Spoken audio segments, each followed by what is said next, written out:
Larguei estudo, fui para o mundo do crime, cela que era para 2, 3 pessoas tinha 10, 20.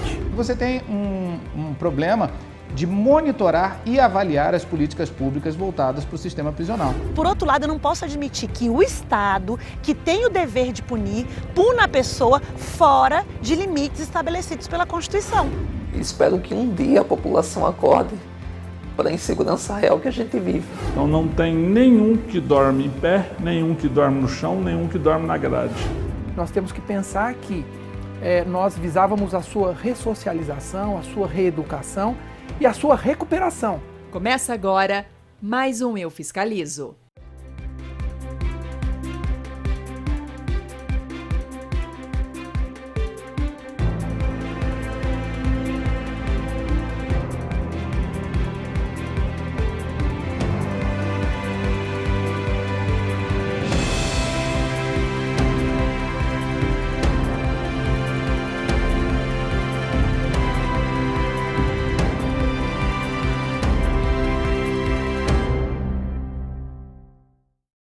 No Eu Fiscalizo do mês de maio, nós vamos falar sobre o sistema prisional. Você vai entender qual é a realidade das penitenciárias do nosso país.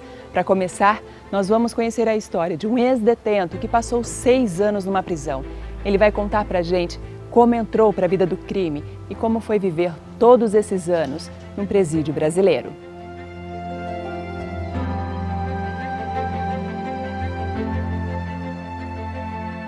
Minha casa era briga constantemente, de manhã, de tarde, de noite, tá entendendo? Por quê? Porque o velhinho, ele trabalhava, mas ele não chegava em casa com dinheiro. Porque antes dele chegar em casa, ele passava num boteco, passava num bar, e os amigos, entre aspas, bebiam o dinheiro dele todinho de cachaça. Larguei estudo, fui para o mundo do crime e pensei que as pessoas que eu estava envolvido eram meus amigos e não eram meus amigos, eram meus inimigos. Foi quando eu já tinha completado 21 anos de idade.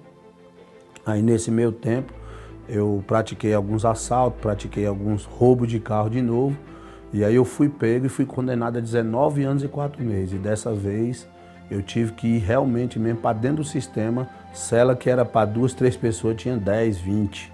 Naquela época fica um ao lado do outro, até para dormir, para deitar, entendeu?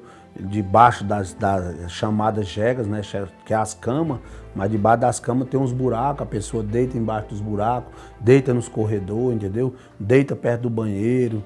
E se há 15, 20 anos, quando o Fernando fazia parte das estatísticas do sistema prisional brasileiro, a situação era caótica e já se falava em superlotação, hoje o problema é ainda mais grave.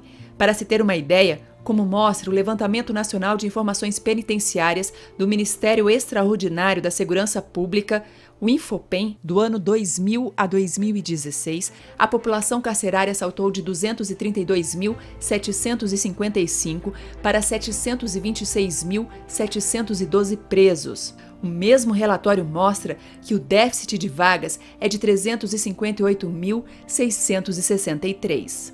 Bem, a superpopulação, se não é o maior problema, é um dos maiores problemas. A possibilidade que você tem de ter dificuldade para fazer gestão no sistema, é claro que ela aumenta em função dessa superpopulação. Hoje, segundo o Departamento Penitenciário Nacional, o DEPEN, 40% da população carcerária do Brasil é formada por presos provisórios. O assunto é polêmico. Este advogado criminalista defende que essa porcentagem precisa diminuir para amenizar o problema da superlotação. É preciso haver uma reciclagem.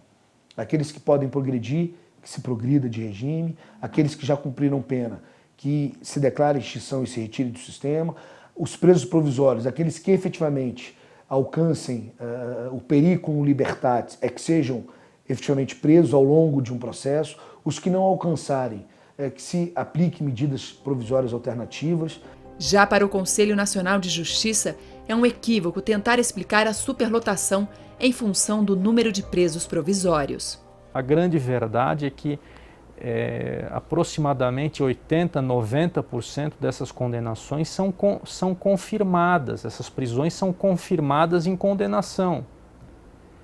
Então é um erro, é uma ilusão achar que o julgamento do preso provisório redundará numa soltura em massa. Não é isso que a realidade demonstra.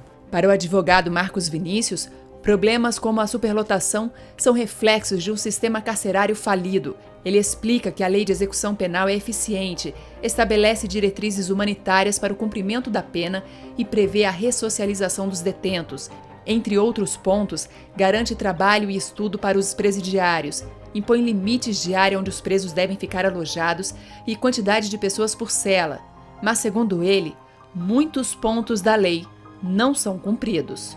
A pena existe para reciclar, se pudéssemos dizer assim. Agora, direito penal e lei de execução penal, sem um sistema carcerário eficiente, com a atuação efetiva do Estado, não é capaz de alcançar o propósito.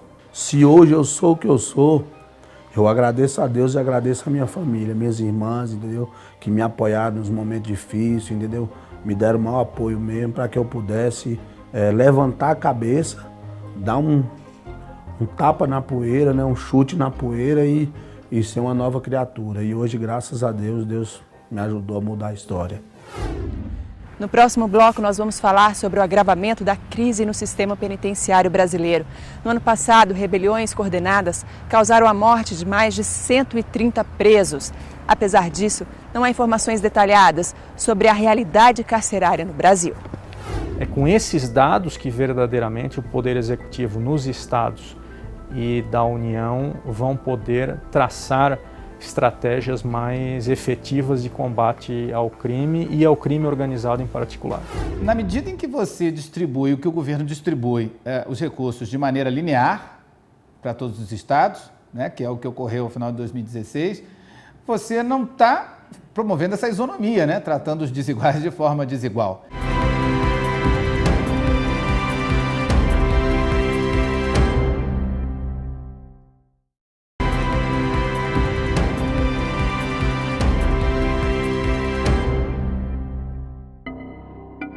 Quem não se lembra das rebeliões que aconteceram em diversos presídios pelo país em 2017?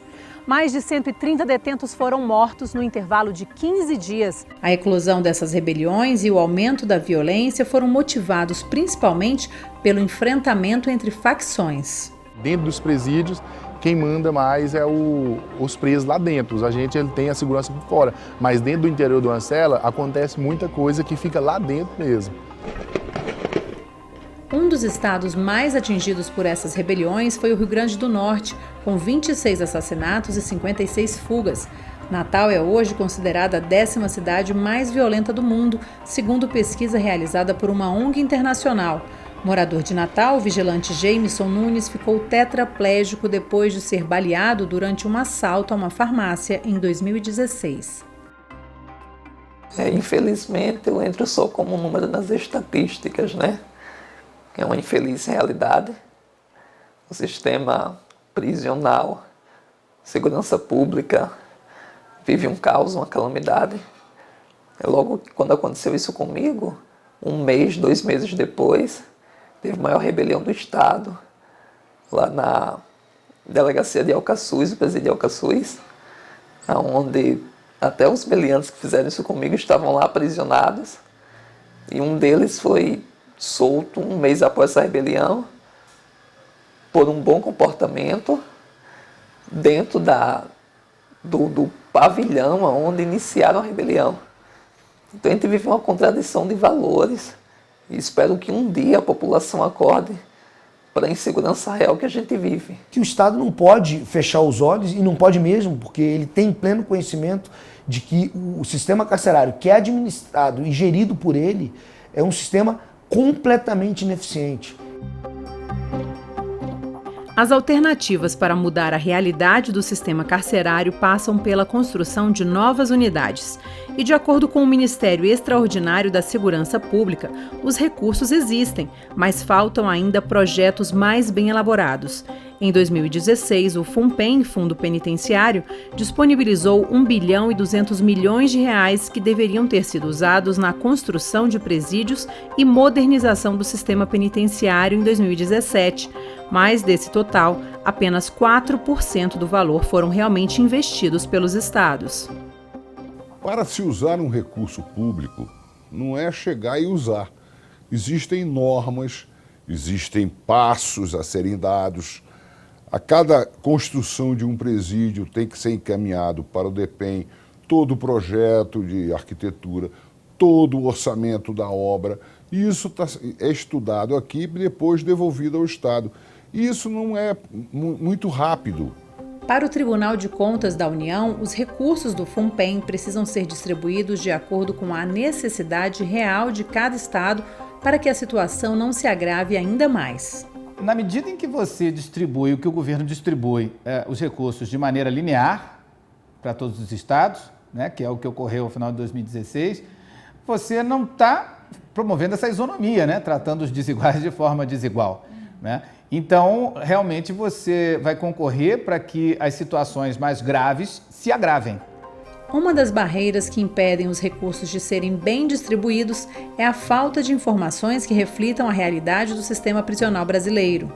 Então, você tem um problema de diagnóstico dos problemas, né, das problemáticas que afetam o sistema prisional, e você tem um problema de monitorar e avaliar as políticas públicas voltadas para o sistema prisional. Porque o monitoramento e a avaliação tem que se basear em dados confiáveis e tempestivos. O CNJ, Conselho Nacional de Justiça, criou recentemente o Banco Nacional de Monitoramento de Prisões. O sistema vai integrar todas as informações sobre pessoas procuradas pela Justiça ou presas nos estados. O objetivo é criar um banco de dados dinâmico que permita a avaliação constante do sistema carcerário. É com esses dados que verdadeiramente o Poder Executivo nos estados e da União vão poder traçar estratégias mais efetivas de combate ao crime e ao crime organizado em particular. O Banco Nacional de Monitoramento de Prisões vai contemplar que as vítimas dos crimes possam acompanhar a execução das penas daqueles seus agressores. Nós temos índices altíssimos de violência. A nossa cidade é a cidade mais violenta do país. O Brasil é o 5º país mais perigoso do mundo. Espero que um dia as coisas mudem. Espero que um dia as coisas mudem. Como nós estamos acompanhando ao longo do programa, não é exagero dizer que o sistema prisional brasileiro está em colapso. Rebeliões, mortes, superlotação. O assunto é delicado, mas precisa ser discutido. É preciso repensar as políticas públicas para o setor. E é sobre este assunto que eu vou conversar agora com a Cristiane Damasceno. A Cristiane é advogada, especialista em direito penal. Ela é também conselheira da OABDF. Cris, obrigada por participar desse bate-papo. Afinal de contas, quão grave é hoje a situação do sistema penitenciário brasileiro? A superlotação, ela é o fator mais grave. Nós temos 726 mil presos dentro do sistema. A capacidade aí praticamente do triplo do que o sistema suporta. Como advogada criminalista, você deve estar bastante acostumada a ouvir que só defende bandido e acaba se esquecendo das vítimas, né? A vítima já está sendo defendida pela lei. Quando eu vou lá e mato alguém, eu tenho o crime lá de homicídio e a pessoa vai ser punida por ele. O Ministério Público é o órgão que é o fiscal da sociedade, ele está defendendo a vítima dentro do processo. Então, quem disse que a vítima está desamparada, né? Você não está fazendo uma idolatria à pessoa que pratica conduta criminosa. Mas, por outro lado, eu não posso admitir que o Estado, que tem o dever de punir, puna a pessoa fora de limites estabelecidos pela Constituição. Ninguém está livre de praticar um crime, Maria Júlia, e as pessoas não pensam nisso. Você sabe por quê? Às vezes você está numa situação de estresse, uma pessoa te aborreceu demais, ninguém está livre de praticar uma conduta criminosa. Aí, pera lá, se eu tivesse praticado a conduta criminosa, eu gostaria de ser tratado daquele jeito? Ou eu gostaria que as pessoas tivessem respeito comigo? Ou eu gostaria de cumprir a minha pena num local onde eu tivesse uma cama para poder dormir e um lugar para eu poder tomar banho? O cumprimento de pena digno, ele tem que ser uma referência, porque é o Estado que está exercendo o direito dele de punir. E quando é o Estado que exerce o direito dele de punir, você não pode admitir que o Estado, porque nós estamos diante de um Estado que é chamado de democrático, assuma uma postura de Estado autoritário. O senso comum é de que direitos humanos só tem para bandido. As pessoas em geral pensam assim. As pessoas hoje estão com uma sede de sangue, de justiça tão grande, que é o que a gente chama também de punitivismo exacerbado, que eu quero que as pessoas sejam punidas com pena de prisão por todo e qualquer delito. A gente esquece que nós passamos por um processo de socialização. Então não tem como comparar aquele menino que mora na periferia e vê o traficante que dá o bujão de gás, que dá o dinheiro para a mãe levar o irmão no hospital, como uma pessoa que teve a mãe e o pai junto. E eu não estou falando só de recursos financeiros, eu estou falando de família presente, né? De estrutura familiar. De estrutura familiar, que na maioria das vezes as pessoas elas não têm, elas não aprenderam o básico, como dizer obrigada, por favor, né? Elas não sabem qual é o limite muitas vezes da educação. Aí muita gente fala assim para mim, mas eu conheço alguém que veio de uma situação dessa e hoje está aí, é uma pessoa de bem. Verdade, nós temos pessoas que são sobreviventes a esse sistema social cruel, mas a gente não pode dizer que todo mundo vai conseguir sair de um sistema como esse, né? Especialmente porque as crianças, quando elas são socializadas nesse tipo de ambiente, elas passam a encarar o traficante como um grande herói.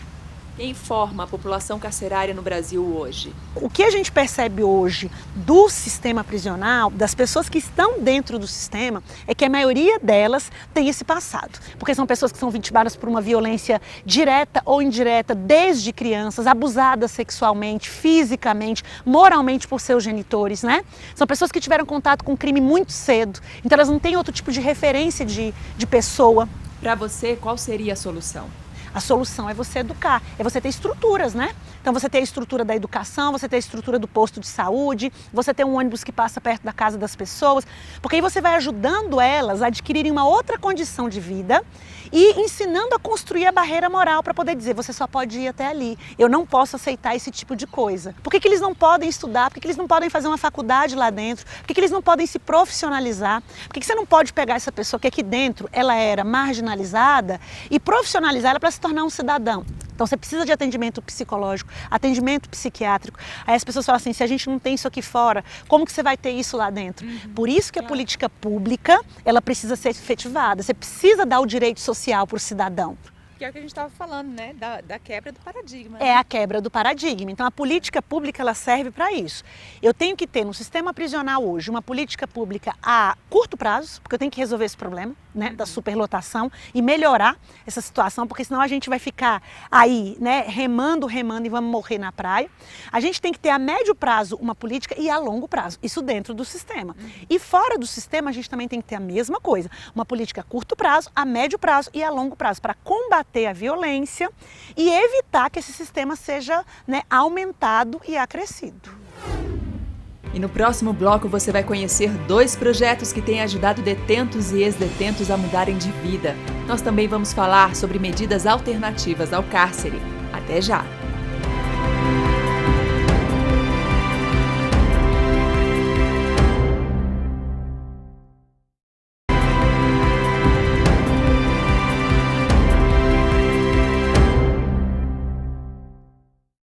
No Eu Fiscalizo deste mês, nós estamos falando sobre o sistema prisional brasileiro. Nós traçamos um panorama sobre as penitenciárias e as políticas públicas para o setor. Números alarmantes, como o déficit de vagas nas prisões, que passa de 358 mil, revelam um quadro de abandono. Nós também te apresentamos o Fernando. Ele passou 6 anos na prisão depois de ser condenado por assalto e roubo de carros.